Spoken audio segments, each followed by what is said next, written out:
안녕하세요.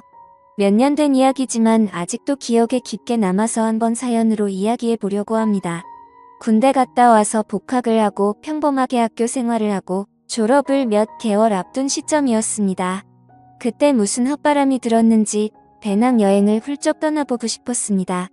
다른 나라에서 고생을 하면서 여행을 하면 견문도 넓어지고 좋은 경험이 될 거라고 생각했고 그 당시에 조금 유행이었기도 했습니다.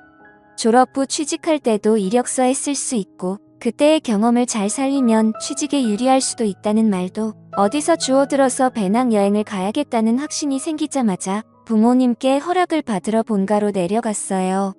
그 당시 자취를 하고 있었는데 부모님께 배낭여행 이야기를 했더니 대견해 하시면서 제 뜻이 그러면 다녀와 보라고 하시더라고요. 그래서 당연히 여행 경비를 달라고 손을 내밀었는데 제 학비랑 생활비 되는 것만으로도 빠듯하다고 정 다녀오고 싶으면 제가 직접 벌어서 다녀오라고 선을 그으시더라고요. 포기할까도 했는데 그때 당시에는 배낭여행을 꼭 다녀와야겠다는 생각이 들더라고요. 남자가 마음먹은 거 한번 이뤄보자는 심정으로 곧바로 휴학계를 내고 아르바이트를 시작했습니다. 이것저것 아르바이트를 찾다가 조금 힘들더라도 돈을 많이 주는 일을 찾기 시작했습니다. 서울 외곽에 있는 대형 고깃집이었는데 거기서 불판 닦는 일을 시작했습니다. 열기에 약품 냄새에 고무장화 안에는 땀이 꽉 찬 상태에다가 일은 정말 고되고 힘들었지만 나름 자비도 넉넉하게 챙겨주고 알바비까지 쏠쏠했기 때문에 이렇게 몇 달만 하면 여행 경비는 충분히 모을 것 같다는 생각이 들었습니다. 규모가 꽤 큰 식당이라 그런지 일하는 사람도 많았습니다. 제 또래 사람은 한 명도 없어서 주방이나 홀에서 서빙하는 이모님들이 저를 대견하다며 잘 챙겨주셨어요. 젊은 학생이 하기엔 힘든 일인데 요즘 보기 드문 청년이라면서요. 그 중에서도 그나마 홀에서 서빙하는 누님이 30대 초중반 정도로 보이는 제일 젊은 사람이었는데 다른 이모님들하고는 다르게 조금 친해지기 힘든 구석이 있었습니다. 약간 날카롭고 신경질적인 외모의 누님이었는데 같이 일하는 분들이 나이 차이가 너무 많이 나서 그런가 그 중에서는 단연코 제일 예뻐 보였습니다. 허리를 꽉 조아 묶은 앞치마 때문인가 이 제 눈에는 엄청 매력적으로 보였습니다. 이게 어른의 성숙한 매력인 거구나 하는 생각까지 들게 할 정도였으니까요. 아무튼 그 누님과는 뭘 어떻게 해보려고 싶은 생각은 없었는데 매서운 인상이긴 하지만 얼굴도 예쁘고 키도 크고 쭉쭉 뻗어서 그런가 자꾸 눈길이 가더라고요. 하지만 홀에서 일하는 관계로 매일 불판을 닦는 저와는 좀처럼 마주칠 일이 없었습니다. 일하면서 친해질 기회가 꼭 있으리라 생각했습니다.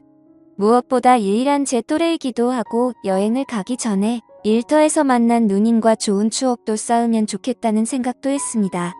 젊은 나이에 고생이 많다며 다른 이모님들한테 이쁨을 받아서 그런가 당연스레 그 누님한테도 이쁨을 받을 거라고 생각을 했었어요. 몇 번 말만 트게 되면 누님하고 순식간에 친해져서 둘만의 시간을 보내는 게 어렵지 않은 일이라고 생각했습니다. 식당에 일하는 남자 중에서도 누님에게는 제가 유일한 또래이기도 하고 아마 대충 보아도 제가 제일 힘도 좋아 보였기 때문에 누님에게 매력 어필을 하는 건 일도 아닐 거라는 생각이 들더군요. 기회만 노리면서 누님과 친해질 기회만을 호시탐탐 노리고 있었습니다. 거의 매일매일 일터에서 보는데 언젠가는 기회가 올 거라는 생각이 들었습니다. 그나마 일하는 사람들이 대화를 주고받을 수 있는 때가 있는데 그건 점심에서 저녁으로 넘어가는 시간에 다 같이 모여서 먹는 식사 시간이었습니다. 여행까지 얼마 남지 않은 시간 동안 빨리 작업을 걸어야겠다는 생각이 들어 그날 점심에는 작정하고 그 누님의 맞은편 자리에 앉아서 밥을 먹었습니다. 누님은 벌써 밥을 먹고 있었는데 앞자리에 제가 앉는 걸 눈치챘는지 눈만 흘깃하면서 제가 앉는 걸 확인하고는 별로 신경도 쓰지 않고 식사를 계속하더군요. 생각보다 차가운 누님의 반응에 의기소침해졌지만 이대로 포기할 제가 아니었습니다. 제 소개를 하면서 살갑게 인사를 건넸는데 돌아온 반응은 더욱더 차가웠습니다. 그녀는 저에게 말 걸지 말고 조용히 밥이나 먹으라며 대화 자체를 거부하더군요. 괜히 뻘쭘해져서 아무 말도 더 붙이지 못하고 그 자리에서 식사만 했습니다. 그런데 오히려 그 누님이 저를 무시하는 듯하는 차가운 반응에 저도 모르게 마음 안구석이 뜨거워지더군요. 저를 살짝 무시하며 짓누르는 듯한 태도가 오히려 그 누님을 정복해보고 싶은 욕심이 차올랐어요. 밥을 먹으면서 저런 태도의 누님을 굴복시켜 넘어뜨릴 생각을 하니까 짜릿해졌어요. 그 뒤로도 매번 틈 만날 때면 누님의 근처를 어슬렁대면서 말을 한번 붙여보려고 노력해봤지만 누님은 언제나 철벽을 치면서 저를 상대도 해주지 않았습니다. 오히려 저를 무시하고 헛소리 말고 일이나 똑바로 하라는 등 저에게 독한 말을 하면서 계속 저를 찍어 눌렀어요. 누님이 그렇게 저를 대할 때마다 끓어오르는 그 이상한 느낌을 참아내기에 점점 힘들어졌습니다. 그 차갑고 성숙한 미모가 오히려 그런 독한 성격과 더 잘 어울린다는 생각이 들었습니다. 이제는 누님과 친해져서 어떻게 기회를 노리는 게 아니라 그 누님이 저 없이는 견딜 수가 없도록 정복해버리고 싶었습니다. 비록 불판이나 닦는 허드렛 일을 하지만 기회만 있다면 할 수 있겠다는 자신이 있었습니다. 하루는 누님의 의의 모습을 발견했습니다. 잠깐 저녁으로 넘어가는 늦은 점심시간, 평소보다 조금 바쁜 하루를 보냈습니다. 점심때는 손님이 많이 없는 편인데 그날따라 점심 손님이 많아서 점심부터 불판을 닦느라고 지치더군요. 한 바퀴 돌고 나니 더 이상 몰려 들어오던 불판도 줄어들어서 땀에 찌든 몸을 좀 식히려고 밖으로 나와 숨을 돌리고 있었습니다. 땀 좀 식힐 겸 해서 주변을 산책하고 있었는데 저쪽 구석에서 누님이 쪼그려 앉아서 뭔가를 하고 있는 걸 발견했습니다. 다른 사람이면 그냥 지나쳤겠지만 쪼그려 앉아있는 뒷모습마저 엄청 매력적인지라 그냥 지나갈 수 없었습니다. 한발음에 누님에게 달려가 뭐 하시냐고 물어보러 가는데 그 차갑고 냉정하기만 한 여자가 맞는지 의심이 들 정도로 밝은 표정을 짓고 있는 누님을 발견했습니다. 누님이 쪼그려서 보고 있던 건 근처에 살고 있는 새끼 고양이였습니다. 마감 시간마다 와서 손님들이 먹고 버린 고기를 얻어먹는 녀석인데 꽤나 귀여워서 일하는 사람들의 이쁨을 받고 있는 녀석이었어요. 세상 상냥하고 귀여운 말투로 고양이와 시간을 즐기는 누님의 모습이 정말 의외처럼 보였습니다. 제가 가까이 다가가니 누님이 흠칫 놀라며 다시 차가운 표정으로 돌아왔지만 고양이를 보듬어주는 손은 멈추지 않았습니다. 이 고양이로 말을 걸면 누님하고 친해질 기회가 생길 것 같아 저도 고양이랑 친한 척을 하면서 같이 장난을 쳤습니다. 고양이가 평소보다 더 애교를 부리면서 앵기는데 누님이 저에게 먼저 말을 걸어왔습니다. 내 다리를 다친 것 같은데 라고 하더라고요. 누님의 말을 들으니 고양이가 다리를 절뚝거리는 게 정말 다친 것처럼 보였어요. 엉성하게 걷는 고양이의 모습을 보니 누님이 걱정이 많이 되는 듯 보이더라고요. 저한테는 관심을 하나도 안 보이면서 고양이만 챙겨주는 모습을 보니 오늘도 글렀구나 싶어서 다시 일할 장소로 가려고 몸을 일으켰습니다. 준영씨 혼자 산다고 그랬지? 준영씨가 이 고양이 좀 맡아줄 수 있을까? 다리를 많이 다친 것 같은데 다시 풀어주더라도 병원에는 데려가 보는 게 좋을 것 같은데. 준영씨 그래 줄 수 있어? 누님이랑 이렇게 길게 대화해 본 적도 없는 것 같습니다. 누님의 의외의 모습에도 놀라기도 했지만 대뜸 이런 부탁을 할 줄은 생각을 못했어요.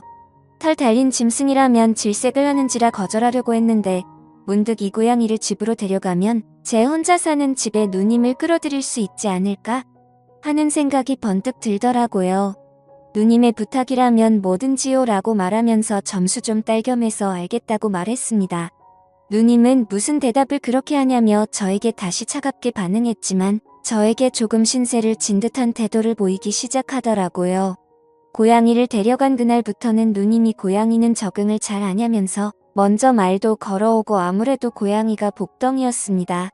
마주 앉아 먹던 밥도 고양이 근황을 보여준다는 핑계로 나란히 옆에 앉아 먹게 되었습니다. 핸드폰을 꺼내 고양이 사진을 보내줄 때면 사진을 보여준다는 걸 핑계로 몸을 더욱 더 바싹 붙여 앉아있는 그대로 누님을 느꼈습니다. 고깃집에서 일해서 몸에서 숯불 냄새가 날 텐데도 은은하게 퍼지는 샴푸 향기에는 정신이 아늑해졌어요. 기센 여자인 줄만 알았는데 여성적인 매력이 물씬 풍기는 누님의 모습 때문인지 그녀를 향한 마음이 날이 갈수록 더 커지기 시작했죠. 고양이 다리가 완전히 다 나은 것 같을 때쯤 이때가 아니면 더 이상 기회가 없다는 생각에 저도 좀 더 과감해지기로 했습니다. 고양이 구경을 오라는 말로 누님을 저 혼자 사는 방으로 초대를 한 거죠. 누님은 안 될 것 같다는 반응을 보이면서도 고양이가 너무나도 보고 싶었는지 고민하는 듯 하더니 결국 토요일 저녁에 장사가 끝나고 나서 오겠다고 하더군요. 괜히 누님이 온다는 말에 설레어서 집 청소도 몇 번이나 하고 생전 켜보지도 않는 향기나는 촛불까지 사서 분위기도 내보고 해봤습니다. 하루가 10년처럼 길더니 결국엔 누님이 오기로 한 당일이 되었습니다. 앞치마를 풀은 누님의 모습은 더 아름다웠습니다.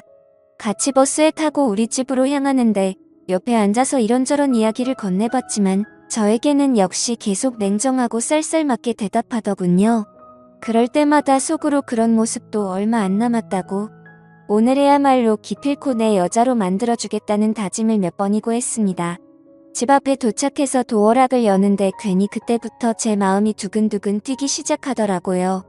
이미 머릿속에서는 몇 번이나 상상하면서 시나리오를 써놨기 때문에 걱정은 되지 않았습니다. 일단 고양이가 잘 지내는 모습을 보여줘서 안심시킨 뒤 돌아가려는 누님에게 여기까지 왔는데 식사나 하고 가라고 하면서 인터넷을 보고 갈고 닦은 자취생의 요리 솜씨를 보여주고 자연스럽게 냉장고에 넣어둔 와인을 꺼내서 분위기를 만들려는 계획이었죠. 하지만 제 기대와는 다르게 누님은 문을 열자마자 얼굴이 사색이 되더라고요. 왜 개처럼 묶여있는 거야? 누님은 정색을 하면서 저에게 화를 냈습니다. 고양이가 방구석에 목줄을 차고 묶여있는 모습을 보면서 화를 내더라고요. 그제서야 알았지만 고양이는 개랑 달라서 행동에 구속을 받으면 굉장히 스트레스를 받는다는 걸요. 전에는 풀어놓았었는데 퇴근하고 올 때마다 책상 위며 식탁 위에 있는 걸 전부 바닥으로 떨어뜨려 놓고 집안 가구들을 발톱으로 죄다 뜯어놔서 묶어놨을 뿐인데 시작부터 제 시나리오대로 풀리지 않고 꼬여만 갔습니다. 문 앞에 잔뜩 긴장한 저를 확 밀치더니 고양이에게 뛰어가더라고요. 고양이에게 묶인 목줄을 풀어주는데 고양이가 놀란 건지 스트레스 때문에 그런 건지 발버둥을 치더니 누님의 등짝을 확 핥히고 침대 밑으로 숨어 들어갔습니다.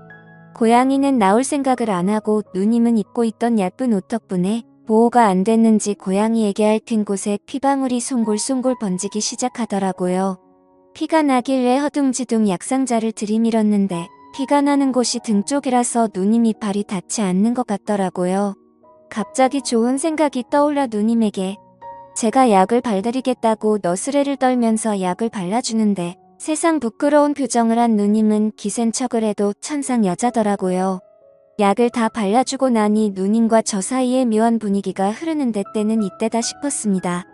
누님에게 일단 고양이에 대해서 사과하고 고양이를 키워본 적이 없어서 서툴러서 그러니 기본적인 상식을 알려주시면 안 되겠냐고 물었죠.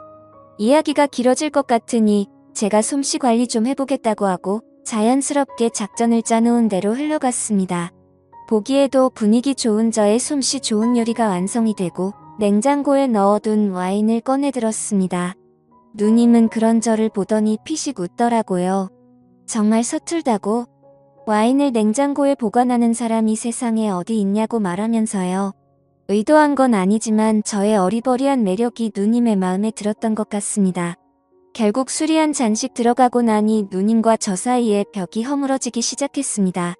어느 순간부터 고양이 이야기는 뒷전이고 혼자 살면 외롭지 않냐는 둥 누님도 혼자 사는데 너무 외롭다는 둥 남자와 여자의 대화가 이루어지고 있었죠. 이제 분위기가 무르익었다는 생각이 들어서 누님에게 아까 약 바른 곳을 한 번 더 봐주겠다고 이리 와보라고 했습니다. 누님은 저를 거절하지 않고 제 옆으로 다가왔고 약을 상처 부위에 다시 한번 쭉 짜서 바르니 누님의 입에서 묘한 소리가 새어나왔습니다. 그렇게 기세를 몰아 누님을 등 뒤에서 껴안았고 사실 누님을 좋아한다고 고백을 했습니다. 누님은 저에게 안긴 채로 아무 말도 하지 않고 있다가 이내 고개를 돌려 제 고백을 수락한다는 듯 있더라고요. 그렇게 누님과는 결국 연애를 시작하게 되었고 고양이 핑계로 매일 같이 만나 둘만의 시간을 가졌습니다. 배낭여행을 다녀와서도 거의 매일 같이 만났죠. 하지만 그 만남도 잠시였어요. 제가 배낭여행을 다녀오는 동안 누님은 결혼할 남자를 만나게 된 것이었죠. 몇 년이나 지난 이야기지만 아직도 그 고양이는 제가 키우고 있습니다. 가끔씩 고양이를 보면 그 누님 생각이 날 때가 있습니다. 긴 이야기 끝까지 들어주셔서 감사합니다. 오늘의 사연은 여기까지네요. 긴 사연 끝까지 들어주셔서 감사합니다. 구독과 좋아요 부탁드려요.